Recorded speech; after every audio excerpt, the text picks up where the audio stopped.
Assalamualaikum warahmatullahi wabarakatuh. Yang saya hormati Bapak Dr. Andes Marmono Singgih, MSI, selaku dosen pengampu mata kuliah Manajemen Keuangan Lanjutan. Perkenalkan, nama saya Rasya Kamila Wahyudi dengan NIM 220810201267.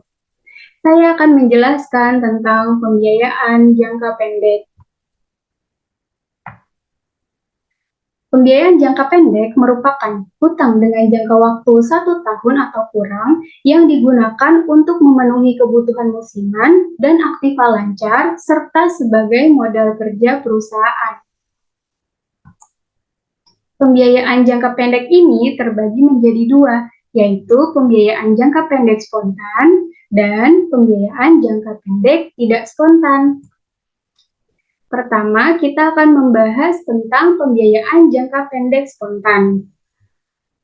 Pembiayaan jangka pendek spontan merupakan jenis pembiayaan yang berubah secara otomatis dengan berubahnya tingkat kegiatan perusahaan, misalnya dilihat dari penjualan perusahaan, atau merupakan jenis pembiayaan yang diperoleh dari operasi normal perusahaan. Jenis pembiayaan spontan ini tidak memerlukan perundingan formal atau negosiasi untuk menambah atau mengurangi kredit.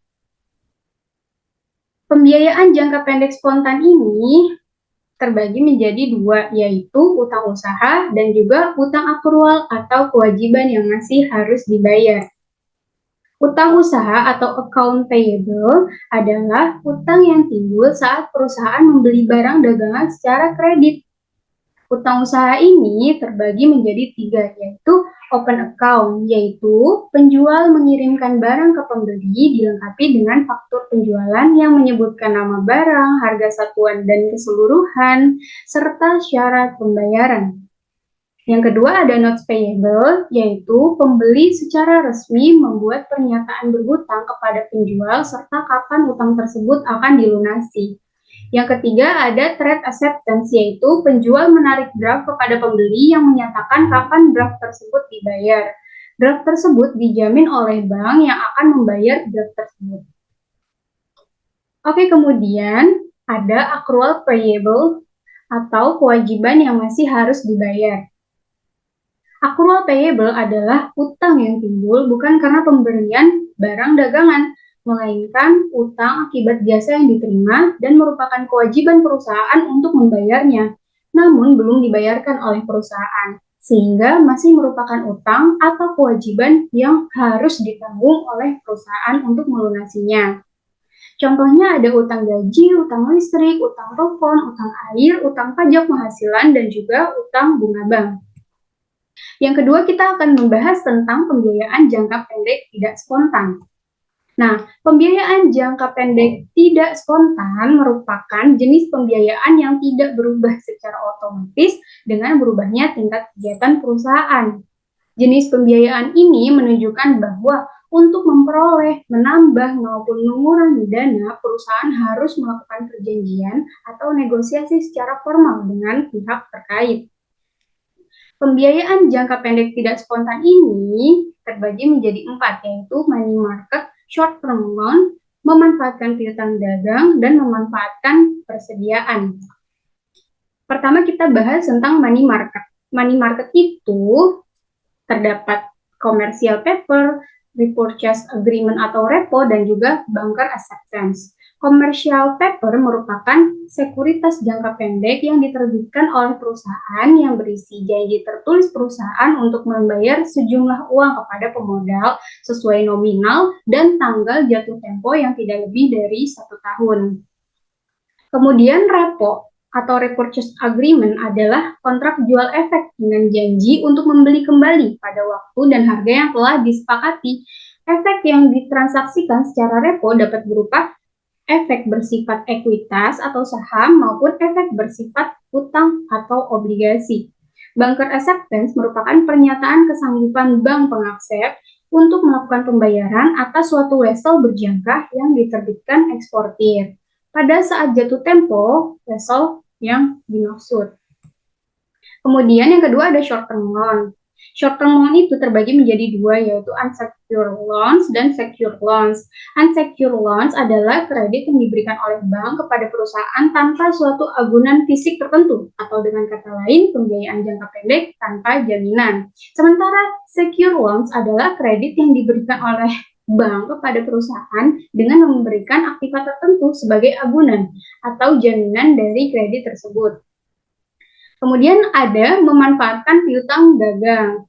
Memanfaatkan piutang dagang ini bisa menjadi dua, yaitu pledging atau factoring, menjaminkan piutang ataupun menjual piutang. Menjaminkan piutang atau pledging ini merupakan piutang sebagai menggunakan piutang tersebut sebagai jaminan debitur untuk memperoleh pinjaman dari kreditur. Sementara menjual piutang atau factoring adalah ketika perusahaan menjual piutang kepada perusahaan anjak piutang atau bank yang akan mengambil alih resiko penagihan piutang tersebut seandainya ada piutang yang tidak tertagih.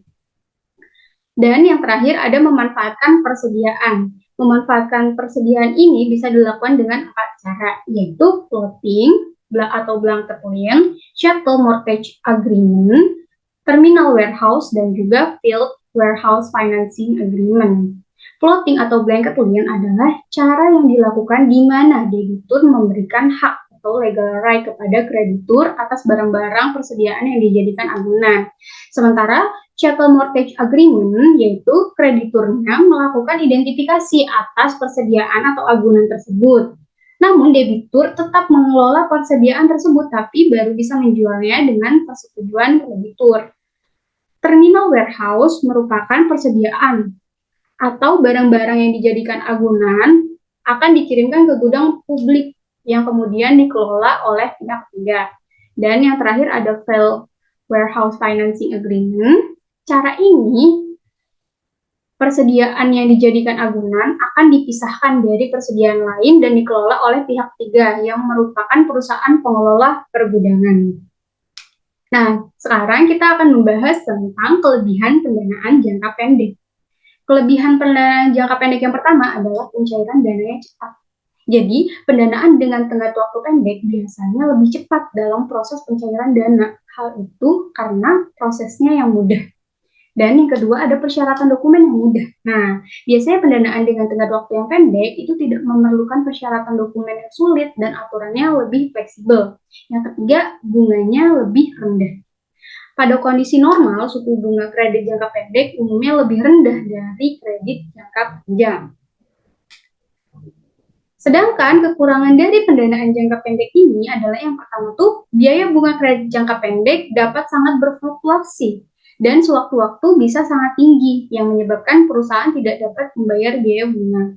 Yang kedua, dari pengalaman beberapa perusahaan besar yang memiliki pinjaman jangka pendek, dapat terjadi resesi sementara yang bisa mengakibatkan tidak dapat melunasi hutangnya.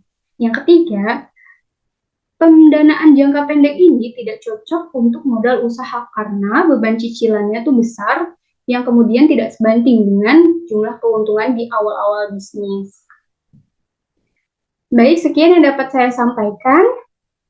Terima kasih. Wassalamualaikum warahmatullahi wabarakatuh.